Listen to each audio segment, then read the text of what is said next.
Hello दोस्तों, PW only IAS के इस यूट्यूब चैनल पे आप सबका स्वागत है। फ्री क्लास की सीरीज में आज चैप्टर 8 यानी कि 8वां चैप्टर हम लोग देखने जा रहे हैं, जिसका नाम है उभरती प्रौद्योगिकियां। ठीक है, और इस उभरती प्रौद्योगिकी के जो चैप्टर है उसमें जो हम लोगों ने 7th चैप्टर में जो चीजें पढ़ी थी उसी के आगे बहुत सारी चीजें, जो नई टेक्नोलॉजीज इस वक्त आ रही हैं मार्केट में, सूचना प्रौद्योगिकी, कंप्यूटर, रोबोटिक्स, आर्टिफिशियल इंटेलिजेंस, इन सब से जुड़ी हुई उन सब को इस चैप्टर के अंदर, इस क्लास के अंदर हम लोग देखने जा रहे हैं। तो हम लोग स्टार्ट करते हैं, लेकिन स्टार्ट करने से पहले आप लोगों के लिए एक जरूरी इंफॉर्मेशन है, और वो इंफॉर्मेशन है हमारे यूपीएससी से एसोसिएटेड ऑनलाइन बैचेस के बारे में। हमारा जो यूपीएससी ऑनलाइन बैच संकल्प जो 2026 के लिए लोग टारगेट कर रहे हैं, जो भी स्टूडेंट टारगेट कर रहे हैं उनके लिए अवेलेबल है मात्र 11,999 रुपए में। इसके अलावा टाइटन 2026 बैच 11,999 में अवेलेबल है। इसके अलावा सृजन 2025 जिसमें प्रीलिम्स, मेंस और मेंटरशिप प्रोग्राम है, यह भी 11,800 रुपए में अवेलेबल है। प्रहार 2025 जो लोग 2025 में एग्जाम देने जा रहे हैं उनके लिए 7,999 मात्र में अवेलेबल है। यूपीएससी ऑप्शनल बैच 2025 के लिए 8,999 में अवेलेबल है, और साथ ही साथ यूपीएससी प्रारंभ 2027 जो लोग 2027 को टारगेट कर रहे हैं उनके लिए हमारा बैच 34,999 में अवेलेबल है। तो आप इसे ज्वाइन कर सकते हैं। तो आपको याद होगा कि हम लोगों ने पिछले चैप्टर में यानी कि चैप्टर 7 के जो लेक्चर हमने दिए थे उसमें मैंने आप लोगों को सुपर कंप्यूटर्स के बारे में बताया था, कंप्यूटर, सुपर कंप्यूटर के बारे में बताया था। तो आज उसके आगे एक और कंप्यूटर के बारे में मैं आपको बताता हूं, और उस कंप्यूटर का नाम है क्वांटम कंप्यूटर। नई प्रौद्योगिकी है, नई टेक्नोलॉजी है क्वांटम कंप्यूटिंग। तो ये क्वांटम कंप्यूटिंग कैसे काम करती है और इसमें क्या नई चीजें हो रही हैं उस पर हम लोग चर्चा करेंगे। आगे आर्टिफिशियल इंटेलिजेंस पर चर्चा करेंगे, और फिर उसके आगे रोबोटिक्स पर आज के क्लास में चर्चा करेंगे। तो सबसे पहले अगर क्वांटम कंप्यूटिंग की बात की जाए अगर मेरे प्यारे बच्चों, तो ये जो क्वांटम कंप्यूटिंग है उसमें होता क्या है कि जैसे नॉर्मल कंप्यूटर होते हैं, नॉर्मल कंप्यूटर हो या सुपर कंप्यूटर हो, कोई भी हो, नॉर्मल कंप्यूटर हो जो हम लोग यूज करते हैं, या जो सुपर कंप्यूटर है जो मैंने पिछले टर्म पे आपको बताया था कि वो बहुत सारी गणनाएं करते हैं, एक सेकंड के अंदर अरबों गणनाएं करने की ताकत रखते हैं। तो ऐसे जो सुपर कंप्यूटर होते हैं या जो नॉर्मल कंप्यूटर होते हैं वो हमेशा जो कैलकुलेशन करते हैं वो हमेशा अपनी कैलकुलेशन दो उसमें स्टेज में करते हैं, एक 1 के स्टेज में करते हैं और एक 0 की स्टेज में कैलकुलेशन करते हैं। मतलब ये हो गया कि अगर मैं इसको सिंप्लीफाई करने की कोशिश करूं तो इसका मतलब ये हो जाता है कि जैसे आप लोगों ने अगर एक सिक्का उछाला, सिक्का लिया, अब उस सिक्के को अगर आप कैलकुलेट करें, सिक्के को देखें और उसका डेटा अगर आप ले, तो उस वक्त मान लीजिए कि वो हेड है, और आपने सिक्के को उछाला, सिक्का ऊपर गया, ऊपर गया, ऊपर गया, वापस आया, और सिक्का जब दोबारा आपके हाथ में आया तब आपने उसमें देखा कि उसमें हेड है या टेल है। तो मतलब दो ही समय कैलकुलेशन हो सकती है, यानी सिक्का उछालने से पहले, और एक बार जब सिक्का उछल गया और वापस जब वो आपके हाथ पर आया, हथेली पर आया, तो सिक्का उछालने के बाद ही कैलकुलेशन की जा सकती है। तो दो ही टाइप में कैलकुलेशन हो सकती है, एक सिक्का उछालने से पहले और एक सिक्का उछालने के बाद ही जो है वो कैलकुलेट किया जा सकता है और डेटा लिया जा सकता है कि एग्जैक्टली इस वक्त सिक्के की में हेड है या टेल है। तो ऐसा जो कैलकुलेशन होता है वो करते हैं हमारे नॉर्मल कंप्यूटर या सुपर कंप्यूटर। मतलब क्या होता है, या तो वो 1 की स्टेज में कैलकुलेशन करेंगे या तो 0 की स्टेज में कैलकुलेशन करेंगे, या तो वो 1 के उसमें कैलकुलेशन करेंगे या 0 की स्टेज में कैलकुलेशन करेंगे। यानी स्विच जैसे कि आप ऑन करते हैं तब ऑन हो जाता है आपके घर का पंखा, और जब वो ऑफ करते हैं तो ऑफ हो जाता है पंखा। मतलब कि ऑन के समय ऑन होगा और ऑफ के समय ऑफ होगा। तो इस तरीके ही कंडीशन में कैलकुलेशंस हो सकती हैं, यानी एक समय पर एक ही कंडीशन बनेगी और एक ही कंडीशन में कैलकुलेशन हो सकती है। तो इसे बोला जाता है बिट्स कहा जाता है। तो इसका मतलब जो नॉर्मल कंप्यूटर्स होते हैं या सुपर कंप्यूटर होते हैं वो बिट्स में कैलकुलेशन करते हैं। और बिट्स का मतलब मेरे प्यारे बच्चों क्या होता है कि किसी भी चीज में दो ही स्टेज में कैलकुलेशन हो सकती है। जैसे मैंने आपको बताया कि मान लीजिए आप कोई सिक्का उछालते हैं, तो सिक्का उछालने से पहले और सिक्का उछल के वापस आपके हथेली में आने के बाद ही आप उसमें कैलकुलेशन कर सकते हैं। एक स्टेज 1 में और एक स्टेज 0 में कैलकुलेशन करते हैं। लेकिन जो क्वांटम कंप्यूटर होते हैं मेरे प्यारे बच्चों, वो क्यूबिट्स में कैलकुलेशंस करते करते हैं। क्यूबिट्स में का मतलब क्या होता है? क्यूबिट्स का कैलकुलेशन का मतलब यह हो जाता है मेरे प्यारे बच्चों कि एग्जैक्टली ये 1 की स्टेज में भी कैलकुलेशन करेंगे और 0 की स्टेज में भी कैलकुलेशन करेंगे, और इसके साथ साथ ये 0 और 1 के बीच में जो भी कंडीशंस बनेंगी, यानी इन बिटवीन 0 एंड 1, जिसे हम लोग क्या बोलते हैं, सुपरपोजिशन, उसमें भी कैलकुलेशन करने की क्षमता रखते हैं। मतलब यह हो गया मेरे प्यारे बच्चों कि आपने क्या किया, सिक्का लिया तो सिक्के को उछालने से पहले आपने कैलकुलेशन की, यानी कि उस वक्त आपने देखा कि उसमें हेड है या टेल है, और उसके बाद जब आपने सिक्का उछाला, सिक्का वापस आया, तब भी सिक्का उछलने के बाद जब वापस वो आपकी हथेली पर आया, तब भी आपने देख लिया कि क्या उसका स्टेटस है, उस कंडीशन में कैलकुलेशन हुआ। और साथ ही साथ जब आपने सिक्का उछालने से पहले, उछालने के बाद, और साथ ही साथ इन बिटवीन उछलने, यानी कि जब आपने सिक्का उछाला तो जब सिक्का ऊपर जा रहा है, ऊपर जा रहा है, ऊपर जा रहा है, ऊपर जा रहा है, ऊपर जा रहा है, नीचे जा रहा है, नीचे नहीं जा रहा है, नीचे जा रहा है, नीचे, तो ये जो ऊपर जाते वक्त भी वो कैलकुलेशन क्वांटम कंप्यूटर करेगा, और साथ ही साथ वापस आने के वक्त में भी यानी वो कैलकुलेशन करेगा। तो इसका मतलब यह है कि जो क्वांटम कंप्यूटर होते हैं वो सिर्फ एक स्टेज में, यानी सिर्फ 2 ही स्टेज में कैलकुलेशन नहीं करते हैं, यानी 0 की फॉर्म में या 1 की फॉर्म में कैलकुलेशन नहीं करते हैं, बल्कि 0 और 1 के बीच में जो भी कंडीशंस बनती हैं, मतलब यहां से लेकर यहां पे भी कैलकुलेशन, यहां पर भी कैलकुलेशन, यहां पर भी कैलकुलेशन, यहां पर भी कैलकुलेशन, यहां पर भी कैलकुलेशन, फिर यहां पर भी, यहां पर भी, यहां पर भी, यहां पे, तो इस तरीके से ये कैलकुलेशन करते हैं। मतलब सिर्फ 2 ही स्टेज में कैलकुलेशन, 1 और 0 की फॉर्म की स्टेज में ही कैलकुलेशन नहीं करेंगे, बल्कि इसके अलावा 0 और 1 के बीच में जितनी कंडीशंस बनेंगी, जितनी कंडीशन बनेंगी, उन स्टेज में भी वो कैलकुलेशन कर सकते हैं। तो इसका मतलब सीधी सी बात है कि अगर जो नॉर्मल कंप्यूटर है, सुपर कंप्यूटर है, वो हमेशा बाइनरी नंबर में काम करते हैं। बाइनरी मतलब कि 2 नंबर में, यानी 1 कंडीशन में वो कैलकुलेशन करते हैं या 0 की कंडीशन में कैलकुलेशन करते हैं। लेकिन जहां पर आप क्वांटम कंप्यूटर्स की बात करते हैं तो क्वांटम कंप्यूटर 0 और 1 के अलावा इन बिटवीन 0 1 जितनी भी स्टेजेस आती हैं उनमें भी कैलकुलेशन करने की क्षमता रखते हैं, और इसे ही क्यूबिट्स में कहा जाता है। और इस तरीके से इनकी कैलकुलेशन पावर बहुत बहुत बहुत ज्यादा हो जाती है। अब पूछेंगे कितनी ज्यादा हो जाती है, तो मैं कहूंगा कि लाखों गुना ज्यादा कैलकुलेशन पावर ज्यादा हो जाती है एक नॉर्मल कंप्यूटर या सुपर कंप्यूटर से, किसकी, हमारे क्वांटम कंप्यूटर की। तो क्वांटम कंप्यूटर मेरे प्यारे बच्चों, फिर इसको मैं सिंप्लीफाई कर दूं कि एग्जैक्टली जो नॉर्मल कंप्यूटर, सिंपल कंप्यूटर्स होते हैं, सुपर कंप्यूटर्स होते हैं, ये हमेशा बाइनरी नंबर्स में कैलकुलेशंस करते हैं, ये बिट्स में कैलकुलेशन करते हैं। 0 की फॉर्म में एक समय पर 0 की फॉर्म में करेंगे या 1 की फॉर्म में करेंगे कैलकुलेशन। लेकिन एग्जैक्टली जो हमारा जो क्वांटम कंप्यूटर होता है वो 0 1 और साथ ही साथ इन बिटवीन 0 1, जिसे हम लोग सुपरपोजिशन कहते हैं, उनमें भी कैलकुलेशन करने की क्षमता रखते हैं, और इसे क्यूबिट्स के नाम से जाना जाता है। ठीक है, इसलिए इनकी पावर बहुत ज्यादा होती है, एक सुपर कंप्यूटर एक नॉर्मल कंप्यूटर से लाखों करोड़ों गुना ज्यादा होती है। अब अगर बात की जाए ये क्वांटम कंप्यूटर्स, तो जो एक बहुत मशहूर क्वांटम कंप्यूटर्स आया मार्केट में, जिसका नाम था सिकामोर। क्या नाम था? सिकामोर। जिसे किसने बनाया बच्चों? गूगल ने। किसने बनाया? गूगल ने। तो गूगल ने एक क्वांटम कंप्यूटर बनाया जिसे सिकामोर कहा जाता है।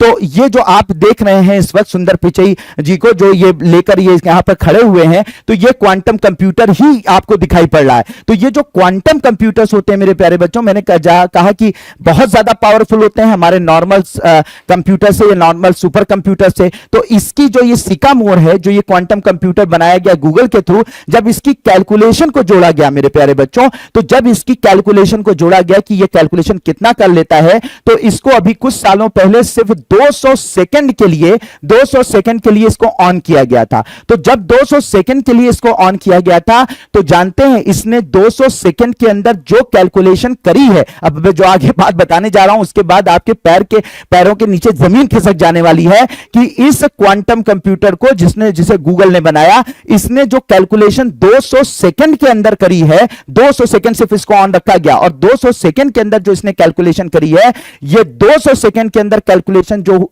इसने की है, वो हमारे आज के दुनिया के सबसे पावरफुल सुपर कंप्यूटर, जिनके बारे में मैंने पिछली क्लास में आपको बताया था, अगर वो कैलकुलेशन करने पर आ जाएं, तो जानते हो इसकी 200 सेकंड की, सिर्फ मात्र 200 सेकंड सेकंड की कैलकुलेशन 200 सेकंड की कैलकुलेशन करने पर अगर आज का सबसे ताकतवर सुपर कंप्यूटर उस कैलकुलेशन को करना शुरू करे, यानी कि उसकी बराबरी करना शुरू करे इसके 200 सेकंड की, तो जानते हो उस सुपर कंप्यूटर को 10,000 साल लग जाएंगे।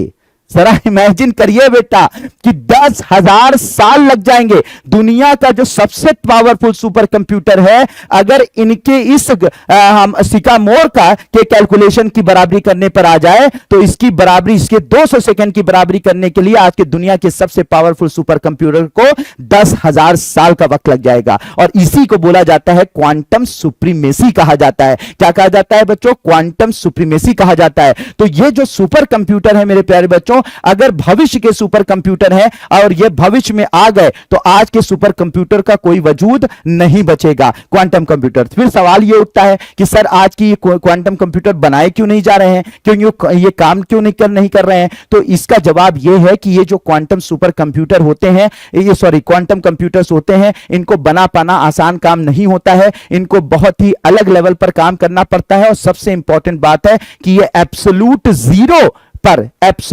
जीरो पर काम करते हैं, लगभग -273 डिग्री सेल्सियस पर काम करते हैं। ठीक है, ये रूम टेम्परेचर पर काम नहीं कर सकते और इतना कम टेम्परेचर इतना कम टेम्परेचर गेन करना, अटेन करना और उसको स्टेबल बना के रखना लगभग बहुत मुश्किल काम होता है। तो ये नॉर्मल रूम टेम्परेचर पर ये काम नहीं कर पाते हैं, बल्कि इनको एब्सोल्यूट जीरो पर ले जाना पड़ता है। और एब्सोल्यूट जीरो पर ले जाने के लिए बहुत ज्यादा जो है कंडीशंस डेवलप करनी पड़ती हैं और वो कंडीशन आपकी नॉर्मल कंडीशंस नहीं होती हैं। इसलिए इनको नॉर्मली या कॉमन तरीके से यूज नहीं किया जाता है, बल्कि जो लैब्स होती हैं उन लैब्स में रिस्ट्रिक्ट कंडीशंस जो होती हैं, ठीक है, उनमें इनको ऑन किया जाता है और ऑफ किया जाता है, और थोड़ी देर के लिए ऑन किया जाता है, थोड़ी देर के लिए ऑफ किया जाता है, कल किया जाता है। इसी वजह से इसको नॉर्मली ऑन ऑफ नहीं कर सकते। हाँ, अगर भविष्य में सब कुछ सही रहा और हम लोग कुछ ऐसा कंडीशन डेवलप कर पाए कि कल फ्यूचर में अगर हम रूम टेम्परेचर पर क्वांटम कंप्यूटर्स को ऑन कर पाए, क्वांटम कंप्यूटर्स काम कर पाए, तो डेफिनेटली जिस आज के जो सुपर कंप्यूटर हैं उनको रिप्लेस कर देंगे। और उनको एक बार उन्होंने रिप्लेस कर दिया तो फिर क्वांटम कंप्यूटर्स जो है वो मतलब आज की जो सुपर कंप्यूटर हैं उनसे अरबों गुना ज्यादा ताकतवर होंगे और बहुत बड़ी बड़ी गणनाएं करेंगे। और इनका भी वही यूटिलाइजेशन होगा जो मैंने आपको सुपर कंप्यूटर्स में बताया था, चाहे वो वेदर फोरकास्टिंग की बात करी जाए, चाहे वो मिनरल एक्सप्लोरेशन की बात की जाए, यानी कि मौसम का पूर्वानुमान लगाने की बात की जाए, खनिजों का पता लगाने में की बात की जाए। अगर आप मिसाइल टेस्ट करते हैं तो सटीकता के साथ क्या मिसाइल जो है काम कर रही है उनके बारे में बताने के लिए इनका यूज किया जा सकता है। बीमारियों को पहले से ही अंदाजा लगाया जा सकता है कि कौन सी बीमारियां इस दुनिया में फैल सकती हैं और उनके कैसे टीके बन सकते हैं, उनमें इनका उपयोग किया जा सकता है। इसके अलावा जो है हमारे जो ब्रह्मांड की घटनाएं हैं, ब्रह्मांड की जो रचनाएं हैं, ब्रह्मांड में जो भी घटनाएं घटती हैं उनके बारे में सटीकता से हम बहुत सारी जो है वो कैलकुलेशंस कर सकते हैं, उनके बारे में जान सकते हैं, पृथ्वी के भविष्य के बारे में बहुत कुछ जान सकते हैं। तो ये सब फ्यूचर में किया जा सकता है इसकी मदद से।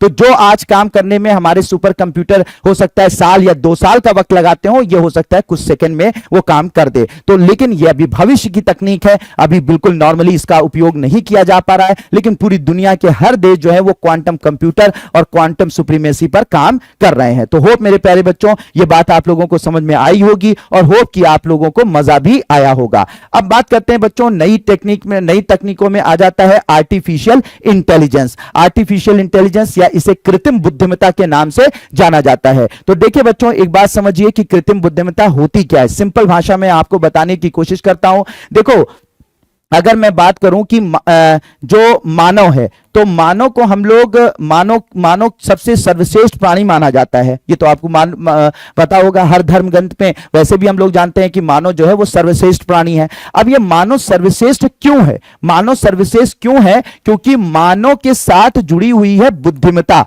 क्या जुड़ी हुई है बच्चों? बुद्धिमत्ता जुड़ी हुई है। ठीक है, अब बुद्धिमत्ता यानी कि माना जाता है कि मानव जो है वो बुद्धि और विवेक वाला जो है वो जानवर है। ठीक है, एक ऐसा जानवर जिसके पास बुद्धिमत्ता है, जिसके पास विवेक है। तो ये जो बुद्धिमत्ता है, ठीक है, बुद्धिमत्ता और विवेक है, यही मानव को एक ऐसे जानवर के रूप में दिखाती है जो इस धरती पर सर्वश्रेष्ठ है और सभी जानवरों पर, सभी पेड़ पौधों पर राज कर रहा है। ठीक है, तो इसका मतलब मानव को कह सकते हैं स्पेशलिटी कहां से मिली? उसकी बुद्धिमत्ता से मिली। ठीक है, बुद्धिमत्ता, और बुद्धिमत्ता किस पर निर्भर करती है? बुद्धिमत्ता कई चीजों पर निर्भर करती है, जैसे कि किसी चीज का अनुभव कर लेना। ठीक है, किसी चीज का अनुभव कर लेना यानी सेंस करने की ताकत है। ठीक है, बुद्धिमत्ता की पहचान क्या है? कि बुद्धिमत्ता की पहचान यह है कि वो किसी चीज को अनुभव कर लेती है। हम अपनी बुद्धि से किसी चीज का अंदाजा लगा लेते हैं, अनुभव कर लेते हैं। इसके अलावा क्या होता है कि किसी चीज को हम लोग क्या करते हैं कि किसी अगर कोई भी चीज हमको सिखाई जाए, अगर कोई भी चीज को हमें प्रैक्टिस कराई जाए, तो हम इसमें क्या हो जाते हैं? एक्सपर्ट हो जाते हैं। यानी कि उसके अंदर हमें एक ऐसी प्रणाली हमारे साथ, जैसे 4 साल का 5 साल का एमबीबीएस किसी को करा दिया जाए तो डॉक्टर बन जाता है, इंजीनियरिंग करा दी जाए तो इंजीनियर बन जाते हैं। यानी सीखने की क्षमता, ठीक है, सीखने की क्या होती है? क्षमता। तो सीखने की क्षमता होती है। ठीक है, सीखने की क्षमता होती है। अब और क्या चीजें होती हैं बच्चों? और क्या भैया? एक तो अनुभव कर लेना, फिर सीखने की क्षमता हो जाना। इसके अलावा कि अगर बात की जाए तो मानव की जो बुद्धिमत्ता होती है वो और किन चीजों पर निर्भर करती है? और चीजों पर अगर निर्भर करती है तो ये क्या कर लेता है? ये एक तरीके से कह सकते हैं कि अगर हम लोग किसी चीज को मतलब कोई चीज कह पाते हैं, यानी कि किसी चीज को हम अपनी जो बातें करते हैं, यानी किसी को अपनी बातें समझाते हैं, तो उसे किसमें पर समझाते हैं? भाषा में समझाते हैं। तो इसका मतलब यह है कि किसी भी बुद्धिमत्ता का एक प्रमाण यह भी होता है कि उस जानवर के पास एक भाषा होती है, और भाषा इस तरीके की कि उस अपनी भाषा से, अपनी लैंग्वेज से क्या करता है? वो अपने लोगों को अपनी बातें समझा पाता है और दूसरों की बातें समझ पाता है। तो इसका मतलब जो भाषा का ज्ञान है, ठीक है, भाषा का जो ज्ञान है वो भी जो है बुद्धिमत्ता की पहचान है। इसके अलावा और भी बहुत सारी चीजें हैं। तो कुल मिलाकर मतलब यह है कि मानव एक सबसे शक्तिशाली प्राणी माना जाता है इस पृथ्वी का। क्यों माना जाता है? क्योंकि उसके पास बुद्धिमत्ता है मेरे प्यारे बच्चों।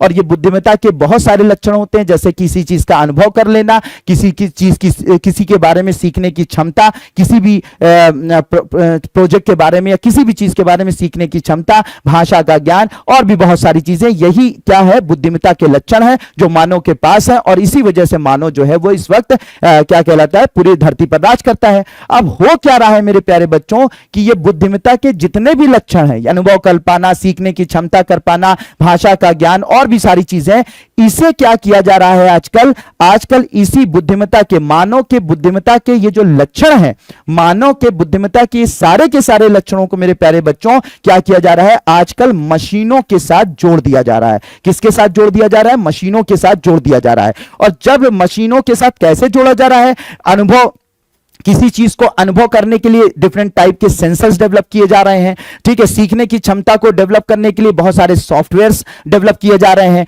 भाषा के ज्ञान के लिए बहुत सारे सॉफ्टवेयर्स बनाए जा रहे हैं। तो सॉफ्टवेयर और हार्डवेयर्स को सॉफ्टवेयर और हार्डवेयर्स को बनाकर उसको डिजाइन करके हम लोगों ने क्या किया है? बुद्धिमत्ता के लक्षणों को मशीन के अंदर जोड़ दिया है। और मशीन के अंदर जब बुद्धिमत्ता के, मानव बुद्धिमत्ता के लक्षणों को जोड़ दिया गया है, तो इसे ही हम लोगों ने क्या बोला है बच्चों? कृत्रिम बुद्धिमत्ता कहा है। क्या कहा है मेरे प्यारे बच्चों? बहुत ही सिंपल भाषा में मैंने आप लोगों को समझाने की कोशिश की है कि कृत्रिम बुद्धिमत्ता क्या होती है। तो कृत्रिम बुद्धिमत्ता क्या होती है? जब मशीनों के अंदर मानव की बुद्धिमत्ता के लक्षणों को ऐड कर दिया जाए सॉफ्टवेयर की मदद से, हार्डवेयर की मदद से, जिससे कि मशीनें भी उस तरीके की बुद्धि वाले कार्य करने लगे, बुद्धिमत्ता वाले कार्य करने लगे जो कि मानव करता है। तो इस चीज को हम लोग क्या बोलते हैं बच्चों? कृत्रिम बुद्धिमत्ता कहते हैं, आर्टिफिशियल इंटेलिजेंस कहते हैं। तो सिंपल सी बात है, आजकल ऐसी मशीनें बनाई जा रही हैं जिसमें मानव के बुद्धिमत्ता के लक्षणों को सॉफ्टवेयर की मदद से या हार्डवेयर की मदद से जोड़ दिया जा रहा है, और इसे ही हम लोग क्या बोलते हैं? आर्टिफिशियल इंटेलिजेंस या कृत्रिम बुद्धिमत्ता कहते हैं। मतलब सीधी सी बात है सर, आप जो है फोन के अंदर अगर गूगल टॉक से बोलते हैं कि मुझे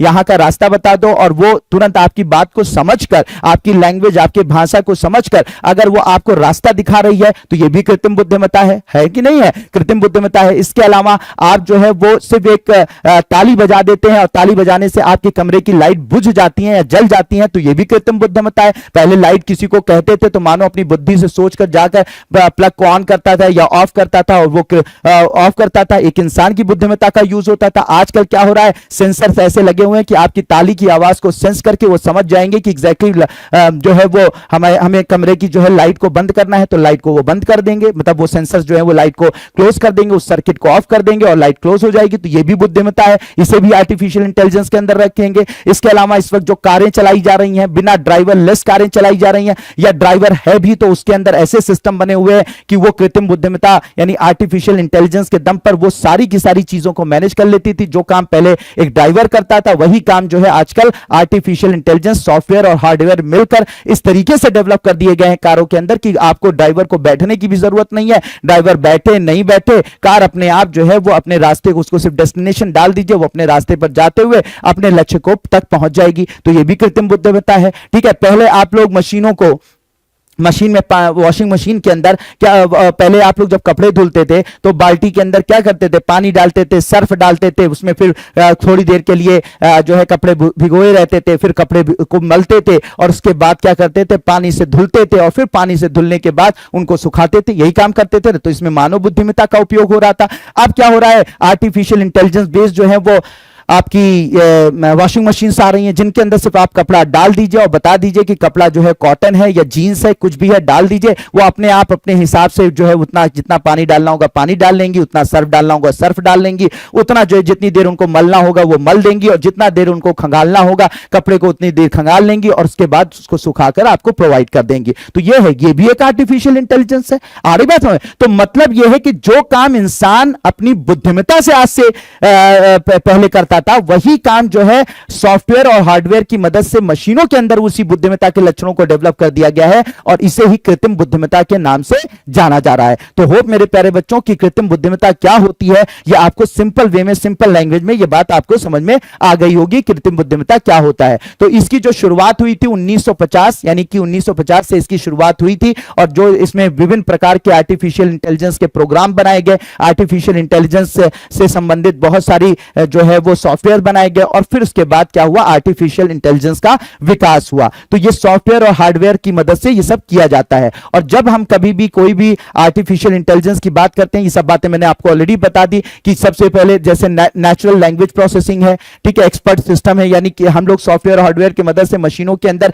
एक्सपर्ट सिस्टम डेवलप कर दे रहे हैं, विजन सिस्टम डेवलप कर दे रहे हैं, दृष्टि प्रणाली, वाक पहचान, स्पीच रिकॉग्निशन, यानी वो आपकी भाषा को पहचान जाती है, आप उसकी भाषा को पहचान जाते हैं। तो ये सब चीजें जो प्रणालियां डेवलप की जा रही हैं सॉफ्टवेयर और हार्डवेयर की मदद से, ये सब क्या है मेरे प्यारे बच्चों, आर्टिफिशियल इंटेलिजेंस है। तो जो आप सिरी को बुलाते हैं, एलेक्सा को बुलाते हैं और उसे कहते हैं कि ये गाना बजाओ, हमें ये बात बताओ, इसको इनको कॉल मिला दो, जो हम लोग फोन में यूज करते हैं ना, सब आर्टिफिशियल इंटेलिजेंस है। आर्टिफिशियल है आजकल तो आर्टिफिशियल इंटेलिजेंस में ये है कि आपका एक्सरे हुआ, एक्सरे को आप वेबसाइट पर डाल दीजिए, थोड़ी देर के बाद आपको वो रिपोर्ट बनाकर दे देगा कि इस एक्सरे के अंदर कौन कौन सी दिक्कतें हैं और कौन कौन सी बीमारियां आपको हो सकती हैं। ठीक है, तो ये सब आर्टिफिशियल इंटेलिजेंस है। ठीक है, तो जो काम डॉक्टर करता था आजकल क्या कर रहा है कि आपका जो है ये आर्टिफिशियल इंटेलिजेंस कर रहा है। अब एक बड़ी प्यारी चीज है, ठीक है, एक बड़ी प्यारी चीज है जेनरेटिव एआई। ठीक है, काफी चर्चा में है कि जेनरेटिव एआई क्या है, जेनरेटिव आर्टिफिशियल इंटेलिजेंस क्या है। तो इसे समझ लीजिए, अगर आप लोग सुनिएगा, बहुत अच्छे से ध्यान से सुनिएगा, अगर आप किसी भी तरीके से अगर कोई कमांड आर्टिफिशियल इंटेलिजेंस सॉफ्टवेयर को दें, कोई कमांड आर्टिफिशियल इंटेलिजेंस सॉफ्टवेयर को दें, आप उससे कुछ बोले और वो लिख दे, समझ रहे हैं, वो कुछ बोले और वो लिख दे, या आप लिख दें वो बोल दे, ठीक है, वो आवाज में उसको कन्वर्ट कर दे, आप उसे कमांड दें और वो उसी टाइप का वीडियो बना दे, ठीक है, और आप उसको सिर्फ कमांड दें, ठीक है, कमांड दे तो उसी टाइप का वो ऑडियो बना दे, ठीक है, उसी टाइप का, जिस तरीके से आप उसमें लिख दें कि मुझे एक जंगल चाहिए जिसमें झरने बह रहे हैं, जिसके अंदर जो है वो पानी बहुत तेजी से बह रहा है, पहाड़ चारों तरफ दिखाई पड़ रहे हैं, तो अगर मुझे ऐसी पिक्चर बना के दो, तो आप वो क्या करें, आप जब उसको लिख दें इतनी सारी बातें और वो ऐसी ही पिक्चर बना के आपको प्रोवाइड कर दे कि जैसा आपने इमेजिन किया था, जैसा आपने लिखा था। तो अगर आप अपनी आवाज उसको मतलब आवाज से उसको कुछ बोल दें, वो पिक्चर बना दे, वो वीडियो बना दे, ठीक है, है, या आप कोई चीज उसमें बोलें तो उसको वो वॉइस में उसमें क्या राइटिंग में कन्वर्ट कर दे, या राइटिंग करें तो उसे वॉइस में कन्वर्ट कर दे। तो ये जो सॉफ्टवेयर आर्टिफिशियल इंटेलिजेंस के होते हैं जो ये सारे काम करते हैं, इन्हें कहा जाता है जेनरेटिव एआई। क्या कहा जाता है बच्चों? जेनरेटिव एआई कहा जाता है। जनरेट कर रहे हैं ना कोई चीज, जैसा कमांड उनको दिया जा रहा है वैसा ही वो जनरेट कर रहे हैं, तो इसे कहा जाता है जेनरेटिव एआई कहा जा रहा है। जनरेटिव एआई के बहुत सारे उदाहरण हो सकते हैं, जिनमें अगर बात की जाए बच्चों तो इस वक्त जीपीटी, चैट जीपीटी आपने काफी चर्चा सुनी होगी, गूगल का बार्ड है, काफी चर्चा सुनी होगी, ठीक है। सोरा है, सोरा जो है ये भी जो है वो चैट जीपीटी की तरह ही है, लेकिन ये क्या करता है कि अपने तरह से वीडियो बना देता है। जैसा आप लिख देंगे, जैसा वीडियो बनाने के लिए कहेंगे, बिल्कुल ओरिजिनल वीडियो आपको बना के दे देगा। तो ये क्या हो जाएगा? सोरा एक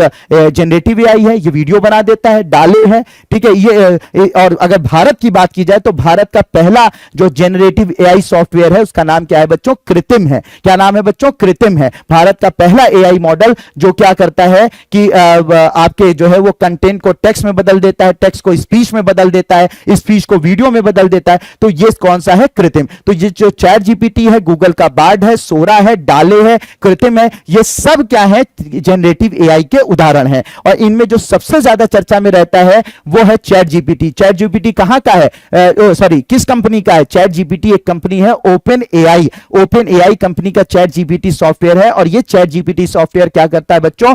क्या करता है बच्चों? ये वही काम करता है कि आप उसे अगर कोई कमांड देंगे, कुछ लिख देंगे, कुछ उससे पूछेंगे लिखकर, तो वो क्या कर देता है कि वो उसका जवाब दे देता है कि आपको यूपीएससी की तैयारी कैसे करनी चाहिए, तो फिर वो पूरा जवाब दे देगा। यूपीएससी तैयारी ऐसी करनी चाहिए, इस उम्र के लोग जो हैं यूपीएससी का फॉर्म भर सकते हैं, इन किताब, ये इसका सिलेबस है, इन किताबों की जरूरत होती है तैयारी करने के लिए, इस चीजों का आपको ध्यान देना, सारा वो आपको आंसर दे देगा जो एक इंसान देता था, एक टीचर आपको देता था, वो सारा का सारा आपको ज्ञान दे देगा। तो ये चैट जीपीटी है, तो ये एक प्रकार का जनरेटिव एआई है, इसने दुनिया में तहलका मचा दिया, ठीक है ओपन। इसके अलावा अगर आप इससे फोटो की डिमांड करेंगे, इस तरीके की फोटो बना दो, तो ये फोटो भी बना देगा, ठीक है, फोटो भी। तो ये सब काम कौन कर रहा है? ये ओपन एआई कंपनी का चैट जीपीटी कर रहा है, ठीक है। अब इसके कई वर्जन आ चुके हैं और इसमें एक बड़ी खूबसूरत क्वालिटी है। क्या खूबसूरत क्वालिटी? इसके अंदर reinforcement learning from human feedback है। मतलब क्या है इसका मतलब यह होता है कि अगर आप इसको, अगर ये कोई जवाब दे रहा है,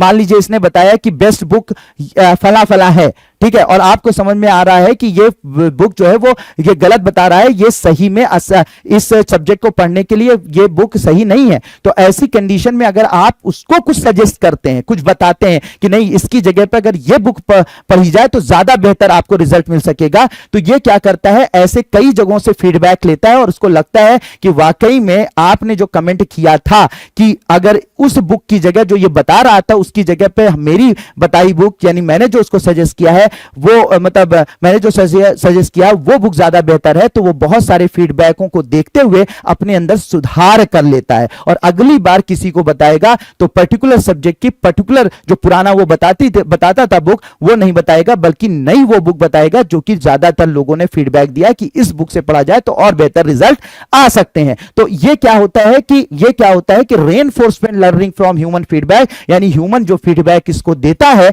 उसको ये कंसीडर करके उससे सीखता है और उसके बाद अपने अंदर सुधार करता है। इतना ये काम तो हम खुद नहीं करते हैं। जब लोग सजेस्ट करते हैं, टीचर सजेस्ट आपको करते हैं कि बेटा ये नहीं, ये कर लो, ऐसे पढ़ाई कर लो, ऐसे पढ़ाई कर लो, तो हम अपने अंदर सुधार नहीं करते हैं, लेकिन ये कर लेता है और इसी वजह से ये बहुत तेजी से आगे बढ़ रहा है, ठीक है। तो ये सारी चीजें मेरे प्यारे बच्चों मैंने आपको बताया।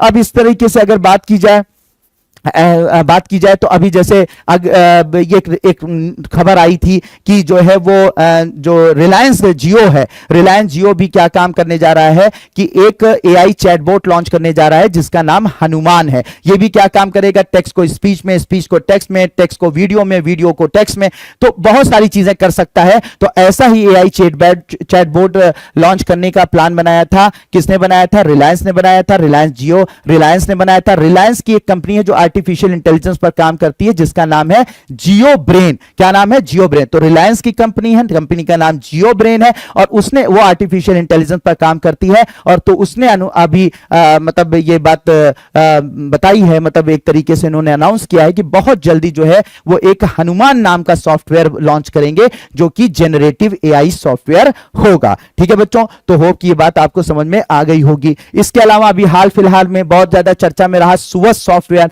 सुवस सॉफ्टवेयर सुप्रीम कोर्ट विधिक अनुवाद सॉफ्टवेयर है। इसमें क्या होता है जी कि कोर्ट में जो सुप्रीम कोर्ट होती है उस सुप्रीम कोर्ट में जितने भी फैसले दिए जाते हैं वो इंग्लिश में दिए जाते हैं। अब हिंदी वाले को उस फैसले को समझना हो, किसी विक्टिम को समझना हो या हमारे वकीलों को समझना हो, तो हिंदी अगर मान लो उतनी इंग्लिश अच्छी नहीं आती तो क्या करें? तो उसके लिए क्या ये जो सॉफ्टवेयर है, ये आर्टिफिशियल इंटेलिजेंस सॉफ्टवेयर सुवस जो है ये क्या करता है, जितने भी फैसले दिए गए हैं उनको क्या करता है, उनकी रीजनल लैंग्वेजेस में, जिस लैंग्वेज में आप डिमांड करेंगे रीजनल लैंग्वेजेस में उनका अनुवाद कर देता है, उनको कन्वर्ट कर देता है, जिससे कि रीजनल लैंग्वेज जानने वाले लोगों को भी सुप्रीम कोर्ट के जो भी फैसले हैं उनकी समझ बनी रहे और उनकी समझ को वो मतलब उसको वो समझ सके और उसी बेस पर जो है अपने केस की तैयारी कर सकें। ठीक है, ये बहुत बड़ी चीज है। एक दूसरा सॉफ्टवेयर है सुपेस नाम है, न्यायालय दक्षता में सहायता के लिए सर्वोच्च न्यायालय पोर्टल। इसमें क्या किया गया है कि इसमें सर्वोच्च न्यायालय के द्वारा लॉन्च किया गया था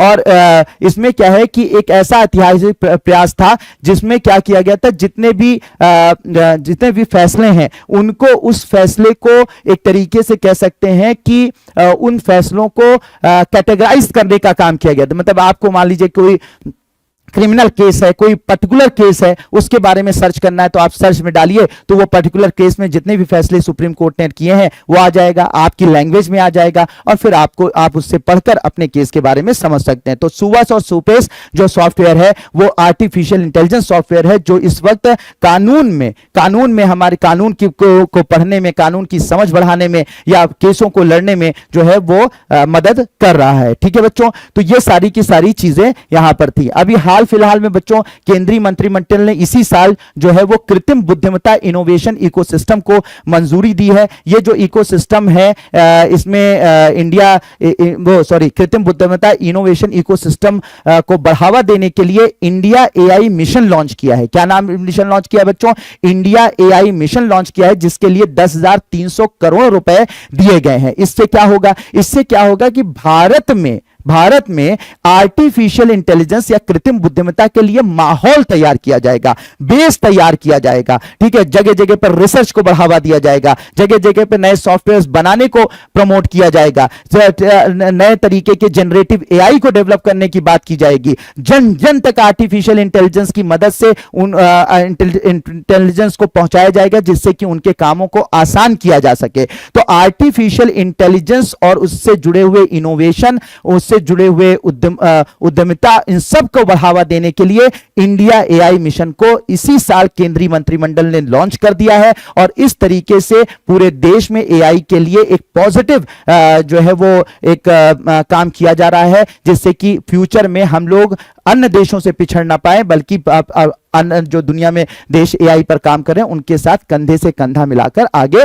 बढ़ पाए। ठीक है बच्चों, तो इसका उद्देश्य जो है वो अच्छा ये काम किया कैसे जाएगा? सार्वजनिक और निजी भागीदारी से किया जाएगा, यानी पीपीपी मॉडल। ठीक है, पब्लिक प्राइवेट पार्टनरशिप मॉडल पर किया जाएगा। मतलब ये नहीं कि सिर्फ सरकार ही इसको बढ़ावा देगी कृत्रिम बुद्धिमत्ता इनोवेशन इकोसिस्टम को, बल्कि क्या होगा इसमें प्राइवेट कंपनियां जैसे जियो है या फिर और भी बहुत सारी प्राइवेट कंपनियां, उनकी भी मदद ली जाएगी। तो सरकार और प्राइवेट कंपनियां, प्राइवेट जो कंपनियां वो सब मिलकर काम करके भारत में एक इकोसिस्टम ऐसा डेवलप करेंगी जैसे कि कृत्रिम बुद्धिमत्ता के क्षेत्र में बढ़ावा मिल सके, नए सॉफ्टवेयर, नई चीजें, नई बातें सब की जा सके। ठीक है बच्चों, तो ये सारी की सारी चीजें की जा रही हैं। इसके लिए नए निकाय बनाए गए हैं, इंडिया एआई इनोवेशन सेंटर बनाया गया है, इसके अलावा India AI data set platform बनाया गया है। ठीक है बच्चों, तो ये सारी की सारी चीजें मैंने आप लोगों को बताई, होप कि आप सबको समझ में आ गई होंगी। अब आता है डीप फेक टेक्नोलॉजी, काफी आजकल चर्चा में चल रही है डीप फेक टेक्नोलॉजी।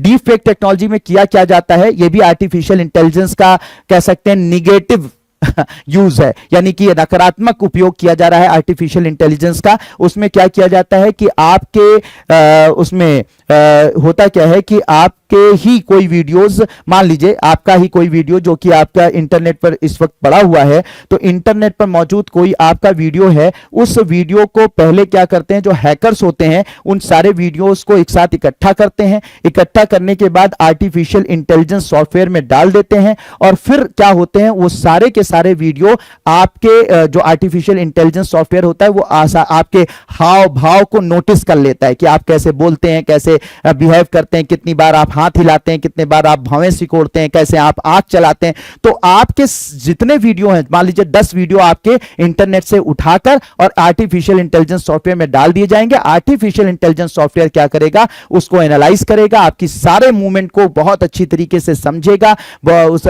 आपके बिहेवियर को, आपके जितना भी मूवमेंट होगा उनको बहुत अच्छे से समझ लेगा। और फिर क्या होता है कि उस वीडियो को एनालाइज करने के बाद, समझने के बाद एक ऐसा वीडियो बनाया जा सकता है जो कि आपने नहीं कहा है, लेकिन बिल्कुल आपकी शक्ल में, आप जैसे कहते हैं ओरिजिनली, जैसा आपका बिहेवियर होता है, जैसे आप कुछ बात करते हैं तो आपका बोलने का जो तरीका होता है, जो आपकी शक्ल होती है, जो आपके चेहरे पे एक्सप्रेशंस आता है, उसी की तरह से एक ऐसा आर्टिफिशियल इंटेलिजेंस की मदद से एक ऐसा वीडियो बनाया जा सकता है जो कि एग्जैक्टली आपका नहीं होगा, लेकिन ये बिल्कुल आपके जैसा ही, ये वीडियो जैसा ओरिजिनल में आपका वीडियो था वैसा ही तैयार हो जाएगा। अब इससे क्या होता है, इसको कमांड देकर, जो नया वीडियो बनाया जाएगा, इसको कमांड देकर वो सारी बातें बुलवाई जा सकती हैं जो कि आपने नहीं बोली। मान लीजिए ये कहा जाए कि मैं एक ऐसा वीडियो तैयार कर दिया गया कि जिसमें कहा जाए, किसी व्यक्ति के बारे, कोई व्यक्ति कहना शुरू कर दे कि भाई मैं इस वक्त कुछ लोगों के गुंडों के उसमें फंस चुका हूं और इस वक्त 10 लाख रुपए लेकर आप यहां पर जमा करवा दीजिए, नहीं तो ये लोग मुझे जान से मार देंगे।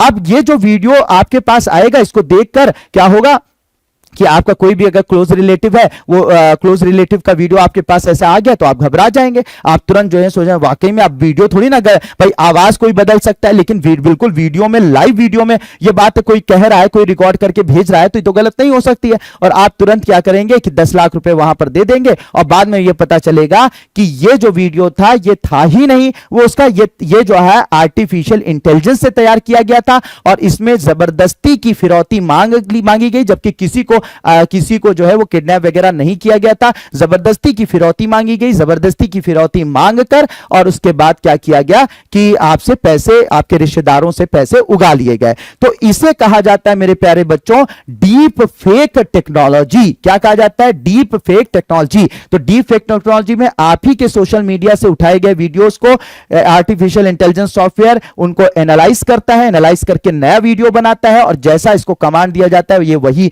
वीडियो वैसा ही रिकॉर्ड होता है, वैसा ही वीडियो बनता है और आप ही की शक्ल में ये वीडियो बनता है बिल्कुल ओरिजिनल की तरह से। और फिर इसकी मदद से बहुत सारे गलत काम कराए जाते हैं, बहुत सारे गलत काम किए जाते हैं। अभी तो हाल फिलहाल में कई डीएसपी वगैरह थे और कई आईपीएस रैंक के अधिकारी थे, उनका वीडियो इसी तरह से डीप फेक टेक्नोलॉजी की मदद से तैयार किया गया और फिर उसकी मदद से जो है लोगों से पैसे उगाए गए, लोगों को डराया गया, धमकाया गया, बहुत सारे काम किए गए। तो ये इसे कहा जाता है मेरे प्यारे बच्चों डीप फेक टेक्नोलॉजी। तो डीप फेक कृत्रिम बुद्धिमत्ता के उपयोग से तैयार किया गया या मनोरंजन मीडिया का वह अवास्तविक रूप है जिसका उपयोग ऑडियो और विजुअल कंटेंट के माध्यम से लोगों को बहकाने अथवा गुमराह करने के लिए किया जाता है। तो डीप फेक टेक्नोलॉजी मेरे प्यारे बच्चों क्या है, होप कि आपको यह बात भी समझ में आ गई होगी। अब आ जाते हैं बच्चों वर्चुअल रियलिटी। वर्चुअल रियलिटी की बात, यह भी नई टेक्नोलॉजी है, यह भी नया इनोवेशन है। अब वर्चुअल टेक्नोलॉजी में या वर्चुअल रियलिटी में क्या होता है कि एग्जैक्टली सब कुछ, आप एक चश्मा, एक गियर बॉक्स पहन लेते हैं, एक ऐसा एक चश्मा होता है उसे आप पहन लेते हैं जैसा इस बच्ची ने यहां पर पहना हुआ है, इस तरीके का गियर बॉक्स आप पहन लेंगे और इसके बाद जो है वो एक चश्मा, एक वीआर बॉक्स उसे कहा जाता है, वर्चुअल रियलिटी बॉक्स, उसे पहन लेंगे। उसके बाद आप इस दुनिया से बिल्कुल कट जाएंगे और उसके बाद आपको जो भी चीजें सामने दिखेंगी वो आपको बिल्कुल ओरिजिनल होती हुई दिखेंगी, 3D में दिखेंगी और कई कई जगहों पर तो आजकल 4D और पता नहीं कि 5D किसमें बदल दिया है। तो एक बार इस बॉक्स को पहनने के बाद, वीआर बॉक्स को पहनने के बाद आपको वो दुनिया दिखेगी जो आपको दिखाई जाएगी आर्टिफिशियल तरीके से, कृत्रिम रूप से दिखाई जाएगी। आप बैठे हैं घर के अंदर, लेकिन आपको महसूस ऐसा होगा कि आप पहाड़ों में घूम रहे हैं। आप हो सकता है कि आपको महसूस होगा कि आप जो है वो किसी हवाई जहाज से उड़ान भर रहे हैं, या हवाई जहाज की जगह पे आप खुद ही पक्षियों तरह उड़ान भर रहे हैं। तो ये चीज क्या कहलाती है बच्चों? Virtual reality. अब ये वर्चुअल रियलिटी का यूज कहां पे होता है? जैसे गेम्स हम लोग खेलते हैं, बिल्कुल रियल गेमिंग लगेगी, सामने से गोली आ रही है, आप बच रहे हैं, आप गोली मार रहे हैं, सामने वाला मर रहा है, ठीक है, आप दौड़ रहे हैं, बिल्कुल आपको जो है बिल्कुल रियलिटी का एहसास कराएगा। तो ये वर्चुअल रियलिटी कहलाती है, वर्चुअल रियलिटी कहलाती है। तो गेम खेलने में इसका यूज किया जा रहा है आजकल बहुत ज्यादा। इसके अलावा अगर आप लोग मॉल वगैरह में जाते होंगे तो इन सबको देखते होंगे। इसके अलावा वर्चुअल रियलिटी का यूज किया जा रहा है पढ़ाई के लिए भी। भाई जो चीज आप लोग मशीनों को, ठीक है, पहले क्या था कि मशीनों को आप देखते थे, मशीनें सब किसी इंजीनियर को सिखाई जाती थी, तो एक एक मशीन के पार्ट को खोल खोल के देखना पड़ता था, तब वो उस मशीन को के बारे में समझता था। आज क्या है, वर्चुअल रियलिटी में आप इस बॉक्स को पहन लेते हैं और 3D जो है स्ट्रक्चर उस मशीन का आ जाता है। अब आप उसे अपने हिसाब से जो है वो अंदाजा लगाकर जो है उसको बटन दबा दबा के, हवा में ही बटन दबा दबा के उसको खोल खोल के एक एक मशीन के पुर्जे पुर्जे जो है खोल के देख सकते हैं। तो पढ़ने में भी इसका यूज हो रहा है। इसके अलावा इसका यूज जो है वो मेडिकल रिकॉर्ड्स को चेक करने में यूज हो रहा है। वह आपने देख लिया और वहां पे रिकॉर्ड जो है किसी ने अपलोड कर दिया है और आपने वर्चुअल रियलिटी बॉक्स पहनकर जो है वो आपने सामने जो है उसके एक्सरे वगैरह सब आ गए, आपने पूरा उसको डिटेल में बिल्कुल पिक्चर की तरह से 3D में घुमा फिरा के देख लिया, तो आप इसे डायग्नोसिस में यूज कर सकते हैं, ठीक है, यूज कर सकते हैं। इसके अलावा इसका अभी और भी ज्यादा, अभी जब इसकी बात की जाएगी, क्या बोलते हैं, मेटावर्स की बात की जाएगी, इसका और भी ज्यादा उपयोग हो रहा है। तो आप पढ़ाई में भी इसका उपयोग कर सकते हैं, इसका गेम खेलने में उपयोग कर सकते हैं, ठीक है, किसी भी बीमारी को चेक करने में इसका उपयोग कर सकते हैं। इसके अलावा जो है लोगों को सीखने में बहुत ज्यादा इसका उपयोग कर सकते हैं, कर सकते हैं। तो इन सब जगहों में, इसके अलावा जो है किसी भी कपड़े को, कोई चीज सामान आप खरीद रहे हैं तो उसको आगे पीछे से घुमाकर वर्चुअल रियलिटी में आप उसे चेक कर सकते हैं कैसा है, किस तरीके से है, तो ये भी कर सकते हैं। तो इन सब में इस वर्चुअल रियलिटी का यूज किया जा रहा है। अभी वर्चुअल रियलिटी की अगर मेरे प्यारे बच्चों बात की जाए तो अभी जो है वो एप्पल ने एक वर्चुअल रियलिटी बॉक्स तैयार किया जो काफी चर्चा में रहा। उसका नाम था vision pro, apples vision pro. क्या नाम था? Apple vision pro. क्या नाम था? Apple vision pro. तो एप्पल विजन प्रो ऐसा ही वीआर बॉक्स था जो कि अभी एप्पल ने जो है वो लॉन्च किया था। अब तो सुन रहा हूं कि वो जल्दी इसको हटाने वाला है क्योंकि काफी ये महंगा है और लोगों को इससे कुछ खास दिक्कतें भी हो रही हैं। तो ये एप्पल विजन प्रो इसी साल लॉन्च किया गया। ये एप्पल विजन प्रो एक ऐसा ही वीआर बॉक्स है जिसे पहन लीजिए और फिर इसकी मदद से आप कुछ भी सीख सकते हैं, कुछ भी पढ़ सकते हैं, कहीं पर जा सकते हैं, अपने नेविगेशन को, मतलब आप चल रहे हैं, सामने सड़क भी चल रही है और इसकी मदद से आप अपने आप जो है वो, मतलब मैप आपकी आंखों में दिखाई पड़ रहा है और साथ ही साथ सड़क भी दिखाई पड़ रही है। तो जैसे आप लोग वो स्क्रीन पर देखते हैं, स्क्रीन पर नहीं, आपके ऐसे सामने आपको देखते होता हुआ हर चीज दिखेगी। तो ऐसे ही एप्पल विजन प्रो ने ऐसा ही, मतलब घूमने फिरने में, साथ ही साथ जो है आपका जो है पढ़ाई लिखाई में, इसके अलावा जो है गेम खेलने में, इन सब में जो है, और सोशल मीडिया को एक्सेस करने में एप्पल विजन प्रो ने काफी जो है वो लोगों ने इसको खरीदा और काफी ज्यादा इसका उपयोग किया। अब इसकी जगह पर जो है मार्क जुकरबर्ग, जिनकी कंपनी मेटा है, तो वो जो है एक नया वो लाने वाले हैं, नया कह सकते हैं ये वीआर बॉक्स लाने वाले हैं जिसका नाम होगा क्वेस्ट 3। तो क्वेस्ट 3 नाम का एक इसी तरीके का वीआर वर्चुअल रियलिटी बॉक्स लाने वाले हैं जो कि कह रहे हैं कि एप्पल से सस्ता होगा। एप्पल का जो ये विजन प्रो है इससे सस्ता होगा, इससे बेहतर होगा और इसके और काफी हल्का होगा। क्योंकि अभी जो शिकायतें आ रही थी कि एप्पल विजन प्रो को पहनने के बाद काफी भारी महसूस होता है, काफी जो है दिक्कतें आती हैं, तो ये सारी चीजें इसके अंदर नहीं होगी और ये बहुत जल्दी जो है मेटा लाने वाली है। नाम होगा क्वेस्ट 3 होगा, ठीक है, क्वेस्ट 3 होगा। अब बात करते हैं बच्चों मेटावर्स की। तो मेटावर्स जो आप लोग इस वक्त मैंने आपको बताया ना, वीआर वर्चुअल रियलिटी बताया, तो एक बॉक्स आपने पहन लिया, उसके बाद उसके अंदर सारी स्क्रीन में वही चीजें दिखेंगी, 3D में दिखेंगी, वो सारी चीजें दिखेंगी और आपको महसूस होगा कि आप इस दुनिया से कट चुके हैं, बल्कि उसी दुनिया में मौजूद है जहां पर एग्जैक्टली ये जिस दुनिया को आपको दिखाया जाएगा सॉफ्टवेयर की मदद से, आर्टिफिशियल इंटेलिजेंस की मदद से, उसी दुनिया में आप पहुंच चुके हैं, इस दुनिया से आप कट चुके हैं उस वीआर बॉक्स को पहनने के बाद। तो ये था वर्चुअल रियलिटी।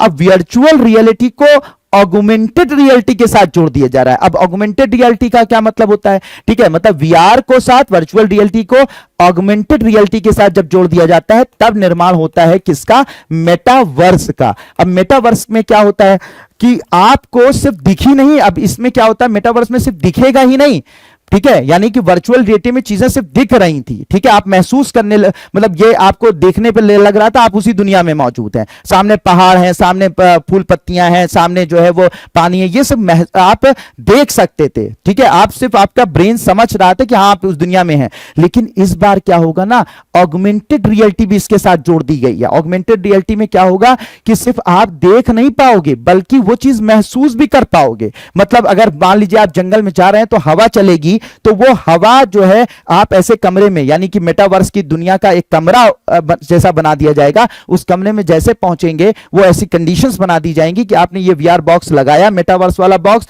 और मेटावर्स वाला बॉक्स पहनने के बाद आप मान लीजिए एक जंगल में आप घूम रहे हैं, तो जंगल में मतलब आपको दिखाई पड़ेगा सामने जंगल, पहाड़, हवा चलती हुई सब दिखाई पड़ेगी। लेकिन इस बार हवा चलेगी तो वहां पर कुछ ऐसे पंखे, कुछ ऐसा सिस्टम रखा जाएगा कि जब हवा चलेगी वहां पे जो मेटावर्स में आप देख रहे हैं, जब हवा चलेगी तो वहां से उन पंखों से हवा निकलकर ऐसे आपके हाथों से छू के निकलेगी, ऐसा लगेगा कि वाकई में आप सिर्फ देख ही नहीं रहे हवा चलते हुए, पत्तियां हिलते हुए, बल्कि उस हवा को आपके बदन पर वो महसूस भी होगी, ठीक है। तो वर्चुअल रियलिटी में क्या था, चीजों को आप 3D 4D में 3D में देख रहे थे, यहां पर क्या होगा, 3D को वर्चुअल रियलिटी के साथ ऑगमेंटेड रियलिटी को जोड़ दिया गया है, जिससे कि आप सिर्फ देखेंगे नहीं बल्कि चीजों को महसूस भी कर पाएंगे, ठीक है। अगर मान लीजिए वहां पर गुलाबों की महक आ रही, तो एक कहीं से फ्रेग्रेंस गुलाबों की छोड़ दी जाएगी उस कमरे में, तो आप जैसे गुलाबों में बाग में टहल रहे हैं, गुलाब खिले हुए हैं, गुलाब आप देख रहे थे पहले वर्चुअल रियलिटी में, लेकिन मेटावर्स में क्या होगा कि वहां पर कुछ ऐसी फ्रेग्रेंस छोड़ी जाएंगी जैसे आपको लगेगा कि आप टहल भी रहे हैं और गुलाबों की महक भी आपके नाक तक आ रही है। तो यह होगा मेटावर्स। मतलब मेटावर्स क्या है कि आपको सिर्फ दिखेगा ही नहीं बल्कि आप चीजों को चलते हुए, फिरते हुए महसूस भी करेंगे, ठीक है, उसको अनुभव भी कर पाएंगे, ठीक है। किसी से आपको मिलना हुआ, किसी से मिलना हुआ कि मान लीजिए आपका कोई दोस्त है, आप उससे मिलना चाहते हैं, 1000 किलोमीटर दूर है, तो वहां पे कहा जाएगा भैया आप भी जो है ये मेटावर्स के इस जो टाइप के जो बॉक्स होंगे उसे आप पहन लीजिए, हम भी पहन लेते हैं और मिल लेते हैं। तो अभी क्या है, वहां उसने 1000 किलोमीटर की दूरी पर पहन लिया ये बॉक्स, आपने भी बॉक्स पहन लिया। अब जैसे आपने बॉक्स लिया और जैसे दोनों ने अपने आपको एक दूसरे से कनेक्ट किया, वैसे क्या होगा, एक 3D स्ट्रक्चर बिल्कुल वैसा ही, मतलब आपके दोस्त के जैसा आपके सामने बनकर सामने आ जाएगा, और उसके बाद आप उसको देख भी पाएंगे बिल्कुल वैसे ही जैसे कि बिल्कुल लाइव आपके सामने आपका दोस्त 1000 किलोमीटर के सामने 1000 किलोमीटर दूर से आपके सामने आ गया हो, बिल्कुल रियलिटी में। और सिर्फ देख ही नहीं पाएंगे बल्कि अगर आप उसे हाथ मिलाना चाहेंगे तो आपके सामने कुछ वो सिस्टम वहां पे ऐसा बनाया जाएगा कि जैसे उसके हाथों की नरमी होती है या फीलिंग होती है, वैसी ही फीलिंग आपके सामने रखा हुआ कोई बॉक्स होगा या कोई स्ट्रक्चर होगा उसमें डेवलप कर दी जाएगी, जिससे कि जब आप उससे उस स्ट्रक्चर को छुएंगे, ठीक है, छुएंगे तो ऐसा लगेगा 1000 किलोमीटर दूर आप अपने दोस्त को टच कर रहे हैं, तो ऐसा आप महसूस करेंगे और वो भी ऐसा ही वहां महसूस करेगा। तो ये हो जाता है, मतलब सिर्फ देखना ही नहीं अपने दोस्त से हाथ मिलाना और उसके हाथ को महसूस भी करना, क्या होगा जिसमें ऑगमेंटेड रियलिटी और वर्चुअल रियलिटी दोनों मिक्स कर दी जाएगी। इसे कहा जाएगा मेरे प्यारे बच्चों मेटावर्स कहा जाएगा। बात समझ में आ रही है? तो एक आपका एआर था, सॉरी वर्चुअल रियलिटी थी, और अब क्या है, वर्चुअल रियलिटी के साथ साथ आपको ऑगमेंटेड रियलिटी जोड़कर मेटावर्स की दुनिया में ले जाया जाएगा। सर इसका यूज कहां होगा? यूज इसका सबसे ज्यादा क्या होगा, जैसे लोगों से मैंने कहा था ना कि आपको मुलाकात करना चाह रहे हैं तो ऐसे मुलाकात आप कर सकते हैं, बिल्कुल छूकर महसूस करके बातचीत, जैसे लगता है रियल में हमारी बातचीत हो रही है, ऐसे कर सकते हैं। उधर आपका दोस्त मूवी देख रहा होगा 1000 किलोमीटर दूर से, 1000 किलोमीटर दूर यहां पर आप बैठे मूवी देख रहे हैं, सोनो ऐसे मूवी देख रहे हैं, लग रहा है कि आपका दोस्त आपके बगल में बैठकर मूवी देख रहा है, आप लोग वैसे ही एंजॉय कर रहे हैं, वैसे ही एक दूसरे को देखकर हंस रहे हैं, ये सारी चीजें हो जाएंगी। कितना मजेदार, ये सब रियल नहीं लगता होगा, लेकिन ये आज का चैप्टर ही ऐसा है कि ये भविष्य की प्रौद्योगिकियां बता रहा है, भविष्य की जो है टेक्नोलॉजी बता रहा है, और लेकिन ये सब है और ये बिल्कुल 100% सत्य है, ठीक है। इसके अलावा गेम्स खेलेंगे तो लगेगा भैया हमारे सामने गेम ही चल रहा है, हमारे सामने जो है वो गेम ही चल रहा है, बिल्कुल गेम में आप इन्वॉल्व हो जाएंगे, हर चीज गोली इस बार सिर्फ देखें ही नहीं गोली चलते हुए, गोली आपको टच करके बगल से निकल निकल भी जाएगी, ठीक है, और आपके रोंगटे खड़े हो जाएंगे। इसके अलावा जो है, इसके अलावा अगर बात की जाए तो इसका प्रयोग जो है वो ई कॉमर्स में किया जा सकता है। पहले आप क्या था कि कपड़ों को देख सकते थे, कपड़ों का रंग क्या है, आकार क्या है, ठीक है, कैसा। अब इस बार आप कपड़ों को जो है आप मेटावर्स में छू भी सकेंगे, महसूस भी कर सकेंगे, कॉटन है या इसमें पॉलिस्टर लगा हुआ है, इस तरीके से कर सकेंगे। इसके अलावा इसका यूज कहां पर हो जाएगा, आप क्या होगा, किसी भी चीज को सीखने के लिए पहले क्या था, मशीनों को देख रहे थे 3D में, उसको सिर्फ 3D स्ट्रक्चर में उसको समझ रहे थे। इस बार आप उसको फील भी कर पाएंगे, मशीन क्या लोहे की है कि प्लास्टिक की है, तो वो आप महसूस भी कर पाएंगे। किसी चीज की कौशल को बढ़ाने के लिए, किसी चीज को सीखने के लिए, इंजीनियरिंग में, मेडिसिन में, कुछ भी सीखने के लिए, ठीक है, या किसी भी चीज को सीखने में आप इसका यूज कर सकते हैं। वर्चुअल टूरिज्म, ताजमहल नहीं जा पा रहे हैं तो ताजमहल नहीं जा पा रहे हैं तो आप क्या है, मेटावर्स की दुनिया में आपको ताजमहल जा भी पाएंगे, मतलब आप उसे वर्चुअल रियलिटी में बिल्कुल ऐसे देख भी पाएंगे 3D स्ट्रक्चर में, और उसे आप टच करके वहां के संगमरमरों की फीलिंग भी ले पाएंगे। तो ये वर्चुअल टूरिज्म को बढ़ावा देगा। जो लोग ताजमहल नहीं देख पाए भारत के, वो हजारों किलोमीटर दूर ताजमहल देख भी सकेंगे, ठीक है। शिक्षा में बहुत काम होगा। कोई भी मेडिकल अगर स्टूडेंट है, मेडिकल स्टूडेंट है, उसे वो पढ़ाई लिखाई करना चाहता है तो इसी के बहाने वो पढ़ाई लिखाई भी कर सकता है। इसके अलावा मेडिकल जांचों में, मान लीजिए पेशेंट, अभी तक क्या था, पेशेंट की सिर्फ आप वीआर में क्या था कि आप उसके सीटी स्कैन को या एक्सरे को सिर्फ देख सकते थे। इस बार क्या होगा, देख नहीं सकते, बल्कि वो पेशेंट आपके सामने आ जाएगा, पेशेंट आपके सामने मेटावर्स में आ जाएगा, उससे आप सारी बातें पूछ सकते हैं, उसको डायग्नोस कर सकते हैं, उसके एक्सरे को देख सकते हैं, उसको ऐसे उसको छूकर महसूस कर सकते हैं कि क्या दिक्कत है, क्या नहीं दिक्कत है। इसके अलावा जो है पढ़ाई लिखाई में तो काम आएगा ही, मैंने आपको बता ही दिया। पढ़ाई ऐसे हो जाए वर्चुअल रियलिटी मेटावर्स की दुनिया में, सिर्फ आप चीजों को अभी किताबों में पढ़ते हैं कि ऐसी होती है, ठीक है, वीआर बॉक्सेस की मदद से अभी आप देख रहे हैं कि ऐसी दिखती है 3D में, और जब मेटावर्स की दुनिया आएगी तो बाकायदा उन सब चीजों को महसूस करके भी देखा भी जाएगा, महसूस भी किया जाएगा, और इससे क्या होगा, हमारी जो लर्निंग कैपेबिलिटी होगी वो बढ़ जाएगी, ठीक है। यानी चीजों को हम देखकर, समझकर जो है वो सिर्फ सुनकर नहीं या सिर्फ पढ़कर नहीं, बल्कि देख और समझ, छूकर, महसूस करके चीजों के बारे में सीख पाएंगे। इसके अलावा इसके बारे में मैंने बताया कि जैसे मान लीजिए मशीन है, तो मशीन को आप क्या करेंगे, मशीन का एक एक पुर्जा जो है अलग अलग करके एक साथ छूकर, महसूस करके इसके बारे में सीख पाएंगे, ठीक है। तो इन सब चीजों जगहों पर इनका यूज किया जाएगा, ठीक है, इनका यूज किया जाएगा बच्चों। अब बात करते हैं हम लोग 3D प्रिंटिंग के बारे में। काफी नाम सुना होगा कि 3D printer, 3D printing, 3D printing से ये इंजन बनाया गया, 3D प्रिंटिंग से ये जो है वो जहाज बनाए जा रहे हैं, घर बनाए जा रहे हैं, बहुत सारे काम हो रहे हैं। तो ये 3D प्रिंटिंग क्या है? असल में 3D प्रिंटिंग को कहा जाता है एडिटिव मैन्युफैक्चरिंग। क्या बोला जाता है? एडिटिव मैन्युफैक्चरिंग कहा जाता है। अब इसमें होता क्या है कि जैसे आप लोगों ने कभी प्रिंटर तो देखा ही होगा कि एक कंप्यूटर होता है, और उस कंप्यूटर में जो भी आप कमांड देते हैं, एक प्रिंटर उसके साथ एसोसिएट होता है, जुड़ा होता है, और वो चीजें जो लिखी होती हैं आपके कंप्यूटर के अंदर, वही चीजें वहां पर एक पन्ने पर छपकर चली आती हैं। तो ये तो नॉर्मल प्रिंटर होता है, बिल्कुल उसी कॉन्सेप्ट पर काम करता है कि हमारा 3D प्रिंटर। बस इसमें फर्क क्या होता है कि कंप्यूटर पर हम लोग डिजाइन बनाते हैं, ठीक है। कंप्यूटर पर क्या होता है कि हम लोग डिजाइन बनाते हैं। मान लीजिए अभी मैं आपको बताता हूं कि मान लीजिए ये कंप्यूटर है, तो इस कंप्यूटर पे हमने, मान लीजिए कि ये कंप्यूटर है हमने, और इस कंप्यूटर पे हमने ये बॉक्स का डिजाइन बना, ये एक ऐसे ही इस तरीके का हमने डिजाइन बनाया। अब ये जो डिजाइन हमने कंप्यूटर पे बनाया, इसका जो कनेक्शन होता है इस कंप्यूटर का, वो 3D प्रिंटर मशीन के साथ होता है। अब ये 3D प्रिंटर मशीन हो जाती है, ठीक है। अब इस 3D प्रिंटर मशीन हो जाती है, और ये मशीन है जो इसके साथ, कंप्यूटर के साथ कनेक्टेड है। अब होता क्या है कि मान लीजिए ये आपके साथ एक प्रिज्म जैसा स्ट्रक्चर, ठीक है, एक प्रिज्म जैसा स्ट्रक्चर हमने यहां पे डिजाइन किया, और इसे हमें प्लास्टिक से बनाना है, ठीक है, प्लास्टिक से बनाना है। तो होता क्या है कि इसके अंदर, ये जो 3D प्रिंटर होता है, इसके अंदर प्लास्टिक वाला जो मटेरियल होता है, यानी मान लीजिए कि मेल्ट प्लास्टिक जो होती है वो डाल दिया जाता है, ठीक है, इसके रॉ मटेरियल की तरह से, ठीक है।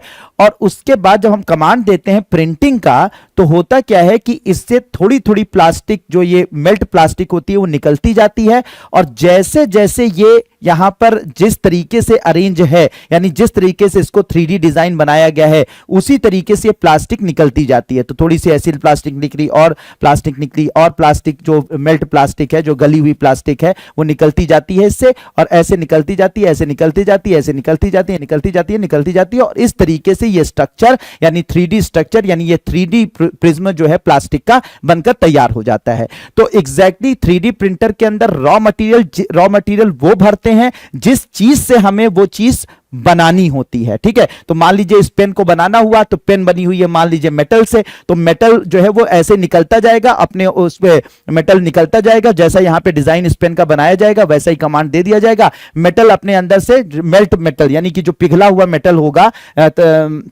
ये आपका जो है वो धातु होगी, पिघली हुई धातु, जिससे हम ये पेन बनाना चाहते हैं, वो उसमें से निकलती जाएगी, और उसी तरीके से उसको 3D स्ट्रक्चर में ऐसे ऐसे ऐसे ऐसे ऐसे ऐसे डिजाइन करते हुए निकलती जाएगी, और फाइनली जो है ये पेन बनकर तैयार हो जाएगा। तो इसे ही एडिटिव मैन्युफैक्चरिंग कहा जाता है या 3D प्रिंटिंग कहा जाता है। तो यहां पर देखिए ये चीज दिखाई गई है कि पहले क्या होता है कि वो डिजाइन बनाया गया, फिर थोड़ा थोड़ा थोड़ा थोड़ा ये जो मटीरियल होता है वो 3D स्ट्रक्चर में निकलता जाता है, निकलता जाता है, निकलता जाता है, और फाइनली इस तरीके से बनकर तैयार हो जाता है। जैसे यहां पर बनाया, इसी तरीके से यहां पर ये 3D प्रिंटर बना लेता है। ठीक है, लेकिन इसमें रॉ मटेरियल क्या डालते हैं? रॉ मटेरियल वही मटेरियल डालते हैं जिससे कि हमें चीजों को बनाना होता है। तो जैसे आजकल बहुत सारे बॉक्सेस हैं 3D प्रिंटिंग से बनाए जा रहे हैं, इवन कि उसका आपका एयरक्राफ्ट का इंजन, ठीक है, एयरक्राफ्ट, ये सब 3D, पूरा घर 3D प्रिंटिंग से बना दिया जाता है। तो जैसा इसको कमांड दिया जाएगा, पहले 3D एक पूरा का पूरा स्ट्रक्चर कंप्यूटर पे ग्राफिक्स बना लेते हैं, फिर उसके बाद जैसा कमांड देते हैं वो मटेरियल 3D प्रिंटर से निकलता जाता है जिस मटेरियल से हमें बनाना है, और फाइनली ये बनकर तैयार हो जाती है। देखिए ये बन रहा है, ये यहां पर बन रहा है। तो 3D प्रिंटिंग क्या होती है? एक कंप्यूटर सहायता प्राप्त डिजाइन की मदद से त्रिआयामी वस्तुओं को बनाने की तकनीक है। इसे एडिटिव मैन्युफैक्चरिंग भी कहा जाता है। 3D प्रिंटिंग में प्लास्टिक, कंपोजिट या बायो मटेरियल जैसे सामग्रियों की लेयरिंग करके वस्तुएं बनाई जाती है ना, लेयरिंग करके, layer layer layer layer layer layer ऐसे निकलता जाता है और वो स्ट्रक्चर बनकर तैयार हो जाता है। जैसे लेयर लेयर ये निकलता जाएगा मटेरियल और ये बनकर तैयार हो जाएगी। तो इसे ही बच्चों क्या बोलते हैं? 3D प्रिंटिंग बोलते हैं। अब हम लोग बात करेंगे बच्चों रोबोटिक्स के बारे में। अभी आप लोगों ने क्योंकि आर्टिफिशियल इंटेलिजेंस को देखा, कृत्रिम बुद्धिमत्ता को देखा, बहुत अच्छे से देखा कि कृत्रिम बुद्धिमत्ता क्या होती है। अब ये जो रोबोटिक्स होती है, रोबोटिक्स भी आज की मतलब मॉडर्न टेक्नोलॉजी मानी जाती है, भविष्य की ये टेक्नोलॉजी है, वर्तमान समय में भी इसका उपयोग हो रहा है। तो ये जो रोबोटिक्स होती है इसमें रोबोट बनाए जाते हैं, ठीक है, रोबोट बनाए जाते हैं। अब ये रोबोट क्या होते हैं? बिल्कुल मानव जो का अभी तक क्या मामला था कि हम मशीनों के अंदर आर्टिफिशियल इंटेलिजेंस की मदद से हम मशीनों के अंदर, ठीक है, क्या बना दे रहे थे? एक सॉफ्टवेयर डेवलप कर दे रहे थे जो एक पर्टिकुलर काम जो है मानव जैसा या मानव बुद्धिमत्ता जैसा कर रहा था, उसे हम लोग आर्टिफिशियल इंटेलिजेंस कह रहे थे। लेकिन अब क्या है, हम मशीनों को सिर्फ वो कृत्रिम बुद्धिमत्ता ही नहीं डेवलप करेंगे, बल्कि वो मैकेनिकल तरीके से, ठीक है, मैकेनिकल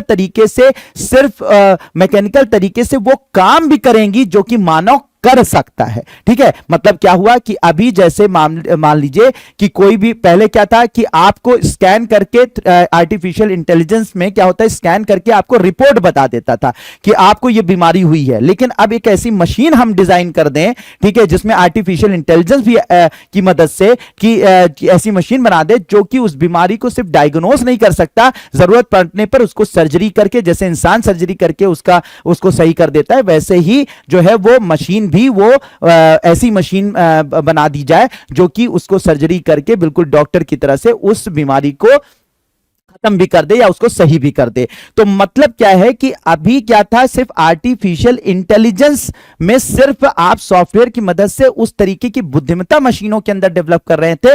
लेकिन मशीनें अगर ऐसी डेवलप कर दी जाएं जो कि मैकेनिकल तरीके से वो काम भी करें जो कि इंसान कर सकते हैं, तो उन्हें हम लोग क्या बोलते हैं बच्चों? रोबोट बोलते हैं। तो रोबोट क्या है? मानव की सहायता के लिए बनाई गई मशीनें हैं जो कि आर्टिफिशियल इंटेलिजेंस पर आधारित हैं, कृत्रिम बुद्धिमत्ता पर आधारित हैं। और सिर्फ रोबोटिक्स जो होती है, रोबोटिक्स में सिर्फ आर्टिफिशियल इंटेलिजेंस ही नहीं होती है, बल्कि अगर बात करूं तो रोबोटिक्स जो है वो कई तरीके की तकनीकों का मिश्रण है।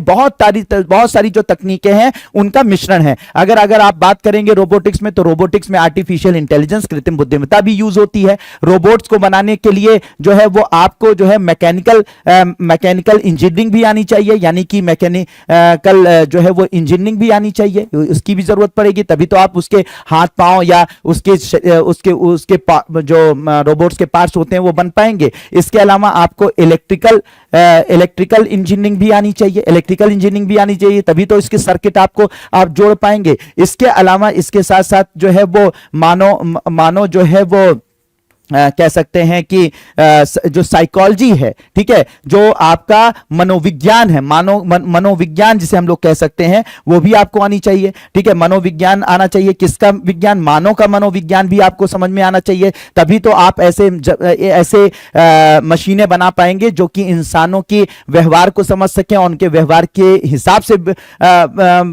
ऐसा काम करें जो कि मानव के लिए सहायता कर सके, मानव को हेल्प कर सके। तो मतलब क्या है कि आप अगर एक रोबोटिक्स जो है वो सिर्फ एक तकनीक नहीं है, बल्कि कई तकनीकों का मिश्रण है, जिसमें कृत्रिम बुद्धिमत्ता भी है, मैकेनिकल इंजीनियरिंग, इलेक्ट्रिकल इंजीनियरिंग, मनोविज्ञान, जैव प्रौद्योगिकी, सब चीजों को जब सारी तकनीकों को शामिल कर लिया जाता है तो एक ऐसी मशीन बनाई जाती है जो कि इंसान की सहायता कर सके, इंसानों के जैसा कार्य कर सके, और उस मशीन को हम लोग क्या बोलते हैं मेरे प्यारे बच्चों? रोबोट्स बोलते हैं। ठीक है, तो रोबोट को बनाने वाली जो तकनीक होती है उसे रोबोटिक्स कहा जाता है, और रोबोटिक्स कई तकनीकों का क्या होता है? मिश्रण होता है, सिर्फ एक तकनीक पर काम नहीं होता है। रोबोटिक्स की अगर मेरे प्यारे बच्चों कहा जाए कि रोबोटिक्स की शुरुआत कब से हुई, तो रोबोटिक्स की शुरुआत का अगर इसका हिस्ट्री देखी जाए तो 1920 में इसकी शुरुआत हुई। एक नाटक लिखा गया था जिसका नाम था रासमस यूनिवर्सल रोबोट्स। ठीक है, इसमें सबसे पहले रोबोट्सों को दिखाया गया था, भविष्य के रोबोटों के बारे में बात की गई थी। 1940 में ऑक्सफोर्ड इंग्लिश डिक्शनरी में आइजैक एसिमोव नाम के वैज्ञानिक थे, उन्होंने जो है इस शब्द का इस्तेमाल किया और फिर इसको ऑक्सफोर्ड यूनिवर्सिटी में शामिल किया गया। आइजैक जो एसिमोव थे, इसी वजह से फादर ऑफ रोबोटिक्स भी कभी कभी इनको कहा जाता है। ठीक है, कहा जाता है। तो इसमें इन्होंने जो कल्पना करी थी वो ये कल्पना यही करी थी कि हम एक ऐसा मशीन बनाएंगे जो कि मानव की सहायता कर सकेगी, और उसको मानव की सहायता के लिए ही बनाया जाएगा। अगर वो मानव की सहायता नहीं कर सकती है तो ऐसी मशीन जो है वो नहीं बन सकती है, उसे समाप्त कर दिया जाएगा, और कभी भी वो मानव के खिलाफ कभी भी कोई ऐसा कदम नहीं उठाएगी, चाहे वो कितनी भी इंटेलिजेंट ऐसी मशीनें हो जाए, रोबोट कितना भी इंटेलिजेंट हो जाए, लेकिन कभी भी वो मानव की दुर्गति के लिए, मानव की हानि के लिए, नुकसान के लिए काम नहीं कर सकती है। ये उनके कुछ नियम थे। अब रोबोटिक्स की अगर जब बात कर ली गई है कि ये रोबोट्स क्या होते हैं, तो कुछ रोबोटों के बारे में आपको बताता हूं जो इस वक्त काफी चर्चा में बने हुए हैं, जो काफी इस दुनिया में तहलका मचाए हुए हैं, और भारत में भी इनका काफी यूज हो रहा है। तो सबसे पहले कुछ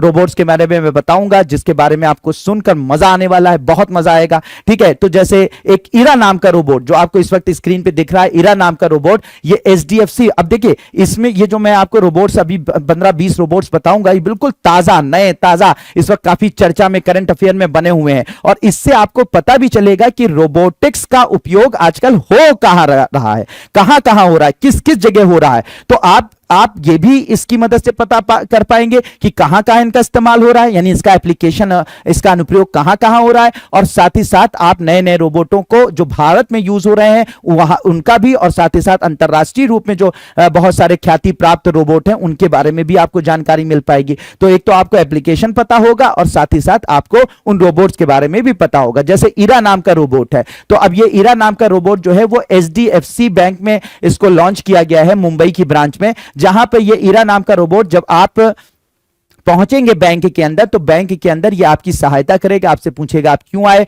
क्या मैं आपकी सहायता कर सकता हूं। आप बताएंगे कि मुझे बताइए कहां से पैसे निकलते हैं, तो वो आपको रास्ता बता देगा कि उस काउंटर पर चले जाइए, आपका वहां से पैसा निकलेगा, वहां पे आप पैसा जमा कर सकते हैं, वहां से ये पर्ची ले सकते हैं। तो इस तरीके की जो आपको एक गार्ड जो है वहां पर सहायता करता था, वो काम अब इरा नाम का रोबोट करेगा। इसके अलावा जो है व्योम मित्रा, इसके बारे में अगर बात की जाए, पहले भी हम लोग चर्चा कर चुके हैं। व्योम मित्रा एक ऐसा रोबोट होगा जो भारत के गगनयान मिशन के तहत जो है वो अंतरिक्ष में भेजा जाएगा। अंतरिक्ष में जो मानव भारत की तरफ से जो गगनयान है, जो महत्वाकांक्षी परियोजना गगनयान है, जिसमें हम 3 अंतरिक्ष यात्रियों को अगले 2-3 सालों के अंदर जो है वो अंतरिक्ष में भेजेंगे, उनके साथ एक रोबोट भी जाएगी और इसका नाम क्या है, व्योम मित्रा। तो ये व्योम मित्रा स्पेस टेक्नोलॉजी में हमारी सहायता कर रही है, ठीक है, गगन यात्रा करने जाएगी। इसके अलावा मित्रा नाम का रोबोट है, ये मित्रा नाम का रोबोट जो है वो बेंगलोर बेस्ड इन्वेंटो रोबोटिक्स नाम की कंपनी ने डेवलप किया है। तो ये जो है ये अस्पतालों में मदद करता है। इवन कि कोविड में इस रोबोट ने जो कोविड के मरीज थे उनको दवा पहुंचाने का, उनको खाना पहुंचाने का, उनकी हर तरीके से सहायता करने में इसने काफी मदद की और इसका नाम मित्रा है। ये सब भारतीय एग्जाम्पल हैं। इसके अलावा अगर बात की जाए तो ये डीआरडीओ का दक्ष रोबोट है। ये क्या करता है, कहीं पर भी अगर बम लगे हुए हैं, कहीं पर भी अगर विस्फोटक लगे हैं तो ये विस्फोटकों की पहचान कर लेता है और उस बम को जो है निष्क्रिय करने का काम करता है। ये डिफेंस रिसर्च डेवलपमेंट ऑर्गेनाइजेशन ने इस रोबोट को बनाया है। इसके अलावा ये रोबोट जो आप देख रहे हैं ये राडा रोबोट है। ये राडा रोबोट जो है विस्तारा एयरलाइंस जो है उसमें सहायता करने के लिए, विस्तारा एयरलाइंस के जो पैसेंजर्स हैं उनकी सहायता करने के लिए बनाया गया है। ये एयरपोर्ट पर मौजूद होता है। भारत के दिल्ली एयरपोर्ट पर, इंदिरा गांधी इंटरनेशनल एयरपोर्ट पर यह मौजूद रहता है। और विस्तारा एयरलाइंस के बारे में कोई भी जानकारी आपको लेनी है, कहां से टिकट मिलेगा, कैसे टिकट मिलेगा, आपको किसी यात्रा को करना चाहते हैं तो कहां से कहां तक की आपको टिकट लेनी है, सारी चीजें यह आपको बताने का काम करेगा। इसके अलावा जो है एक रोबोट बनाया गया है जिसका केरला के अंदर ये जो है ये इसका नाम है रोबोकॉप। क्या नाम है इसका, रोबोकॉप है। ये जो रोबोकॉप है इसको, ये इंडिया का पहला ऐसा रोबोट है जिसको पुलिस में एक पोस्ट दी गई है, यानी कि ये एसआई की पोस्ट पर जो है वो इसको पोस्ट किया गया है, सब इंस्पेक्टर की पोस्ट पर पोस्ट किया गया है और बाकायदा ये जो है वो वहां पर सब इंस्पेक्टर के जैसे कि जो सब इंस्पेक्टर के काम होता है उनका निर्वहन कर रहा है, उसको बहुत अच्छी तरीके से काम कर रहा है। तो केरला एक ऐसा स्टेट बन गया भारत में जो कि अपनी पुलिस जो फोर्स है उसमें उसने रोबोट को शामिल किया है और रोबोकॉप एक ऐसी रोबोट बनी है जो कि सब इंस्पेक्टर की पोस्ट पर रैंक की गई। अब इसका मतलब ये नहीं है कि चोरों को दौड़ा के पकड़ती होगी, उनको गिरफ्तार करती होगी, नहीं। जो आपके पुलिस स्टेशन पर जो ऑफिशियल वर्क होते हैं, एफआईआर लिखना या कंप्लेन लिखना, वो सब काम ये करती है, ठीक है। अब इसके बाद अगर बात की जाए तो ये केम्पा रोबोट है। ये केम्पागौड़ा जो एयरपोर्ट बेंगलुरु का है जो कि काफी डेवलप रोबोट है, मतलब एयरपोर्ट है, तो वहां पर ये यात्रियों की सहायता के लिए ये रोबोट बनाया गया है जिसका नाम केम्पा रोबोट है। इसके अलावा ये रोबोट जो है रश्मि रोबोट है। ये जो आप देख रहे हैं ये रश्मि रोबोट है। ये रश्मि रोबोट की खास बात यह है कि रश्मि रोबोट जो है हिंदी बोलती है, इंग्लिश बोलती है, मराठी बोलती है और साथ ही साथ भोजपुरी भी बोलती है। तो दुनिया की पहली रोबोट जो कि भोजपुरी बोल सकती है, अपनी बातों को समझा पाती है और मल्टीपल टाइप के एक्सप्रेशन जो है वो देती है जब उससे आप बात करिए। ये माना जाता है कि भारतीय कह सकते हैं भारतीय एक तरीके से संस्करण है किसका, एक सोफिया नाम के रोबोट का। ये सोफिया रोबोट जो है वो जापान की किसी कंपनी ने बनाया, लेकिन इसको अभी सऊदी अरेबिया ने नागरिकता दी है। तो दुनिया की पहली रोबोट जिसको नागरिकता प्रदान की गई है वो है सोफिया, इसका नाम है। क्या नाम है इसका, सोफिया नाम है। तो सोफिया क्या करती है, इंग्लिश में बात करती है और साथ ही साथ एक्सप्रेशंस देती है, हंसने का, मुस्कुराने का, ठीक है, जैसे इंसान देते हैं। तो उसी का मैं कह सकता हूं इंडियन वर्जन जो है बनाया गया है रश्मि। लेकिन रश्मि ज्यादा होशियार इस बात से है कि क्योंकि मल्टीपल भाषाएं बोल सकती है और समझ सकती है, ठीक है। इसके बाद जो है ये रोबोट है, ये हैदराबाद बेस्ड साविया रोबोटिक्स द्वारा बनाया गया ये रोबोट है जो कि एक तरीके से जानवरों को 4 पैरों पर चलने वाला भारत का पहला रोबोट है, जो जिसका यूज माना जा रहा है कि आर्मी में किया जाएगा। आर्मी जो है आर्मी में किया जाएगा या आर्मी के जो है एक तरीके से कह सकते हैं हथियारों की तरह से इसका उपयोग किया जा सकता है। वहां पर इसका यूज किया जा सकता है जहां पर इंसानों को की जान को खतरा हो, तो वहां पर इसका उपयोग किया जा सकता है। ये डीआरडीओ ने और साविया रोबोटिक्स ने मिलकर बनाया है भारत का पहला 4 पैरों पर चलने वाला रोबोट है। इसके अलावा ये जो रोबोट आप लोग देख रहे हैं बच्चों, ये रोबोट है आपके space x company, space x company के मालिक जो, स्पेस एक्स कंपनी तो आप लोग जानते ही होंगे, स्पेस एक्स कंपनी के मालिक जो हैं वो इलॉन मस्क। तो इलॉन मस्क की एक कंपनी है टेस्ला कंपनी, उसके बारे में भी शायद आप लोग जानते होंगे। तो टेस्ला ने इस रोबोट को बनाया है और इसका नाम है ऑप्टिमस। क्या नाम है? ऑप्टिमस। तो ये एक ऐसा मोस्ट एडवांस रोबोट है जो कि हर काम वो इंसानों के कर सकता है जो कि इंसान करते हैं, ठीक है। इसके अलावा ये योगा भी करता है। तो इस वक्त जो आपको चित्र में दिखाई पड़ रहा है ये योगा करता हुआ रोबोट दिखाई पड़ रहा है, जो कि इलॉन मस्क की कंपनी जो आपकी इलॉन मस्क की कंपनी जो टेस्ला है, ठीक है, टेस्ला का ये रोबोट है और इसका नाम है ऑप्टिमस। क्या नाम है बच्चों? ऑप्टिमस नाम है, ठीक है। तो टेस्ला कंपनी का बनाया गया ऑप्टिमस रोबोट है। ये जो इंटरनेशनल ये एटलस नाम का रोबोट है, ये एटलस नाम का रोबोट जो है वो बोस्टन डायनेमिक्स कंपनी अमेरिका की है, उसने इसको डेवलप किया है। ये दो पैरों पर चलने वाला, किसी भी सरफेस पर चल सकता है, ठीक है, ऊबड़ खाबड़ कैसी भी सरफेस पर ये चल सकता है। इसका काम ये जो है लोगों को किसी भी दुर्घटना में लोगों को बचाने के लिए इसका उपयोग किया जा सकता है।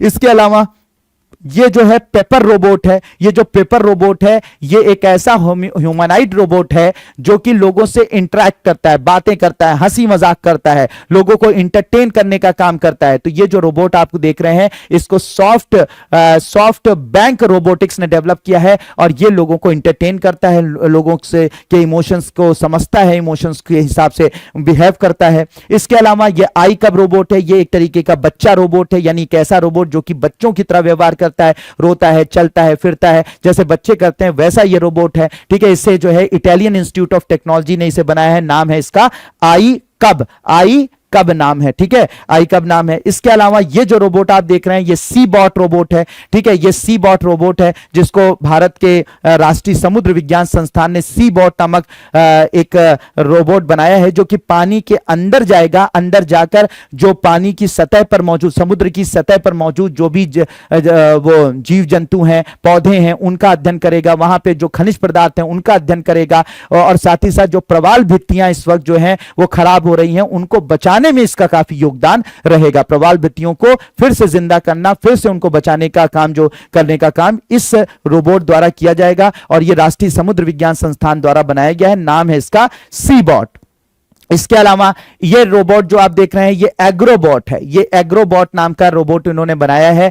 ये जो है वो आपके एग्रोबॉट नामक बनाया है और इसको आर्यन ने जो एक मतलब जो ये आपको इनोवेटर दिख रहा है इसका नाम आर्यन है, तो इसने 2020 में इसको बनाया था। ये इसका काम क्या है? कृषि में काम करना। ये कृषि में कटाई, सिंचाई, इसके अलावा जो है वो मृदा का परीक्षण की मृदा में कौन कौन से खनिज पदार्थ हैं, नहीं है, कब खाद डालनी है, कितनी खाद इसमें डालनी है, तो इन सब को इनकी ट्रैकिंग करेगा, बताएगा, साथ ही साथ कटाई सिंचाई कैसे करनी है, ठीक है, इसके बारे में बताएगा। इसके अलावा कटाई सिंचाई में ये हेल्प भी करेगा, यानी कि फसलों को काटने में, सिंचाई करने में भी ये हेल्प करेगा। तो इसको भारत ने बनाया है यानी कृषि के रूप में। इसके अलावा कृषि में ई कृषि यंत्र नाम का रोबोट है, कृषि बॉट है, एआई किसान है, फार्म बॉट है। ये सब जो रोबोट्स हैं ये सारे के सारे रोबोट जो है एग्रीकल्चर में यानी कृषि में जो है वो सहायता करते हैं। जैसे कि जो कृषि यंत्र है ये क्या करता है कि अगर जो उर्वरक है उनका छिड़काव कर सकता है,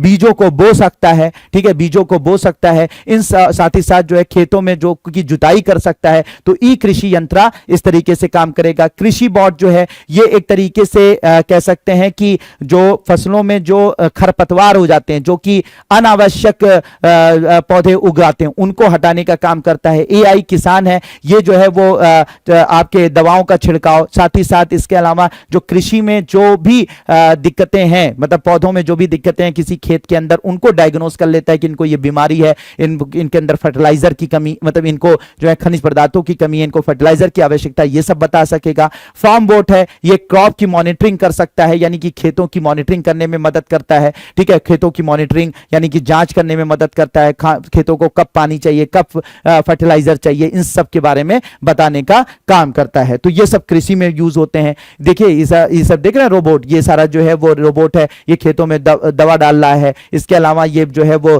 पौधे जो है निकाल रहा है, पौधे जो है वो बोने का काम कर रहा है या काटने का काम कर रहा है, इन सब में यूज होता है। तो इस तरीके के बहुत सारे रोबोट एग्रीकल्चर में भी यूज होते हैं। तो मेरे प्यारे बच्चों, होप कि आज हम लोगों ने नई टेक्नोलॉजीज के बारे में आप लोगों से जो भी बात करी वो बहुत बहुत आप लोगों को मजेदार लगी होगी। तो इन इन सब चीजों के बारे में जानकर समझकर मुझे लगता है आपने काफी इसको एंजॉय किया होगा। ये आपके एग्जाम में भी आपकी बहुत ज्यादा सहायता करेंगी।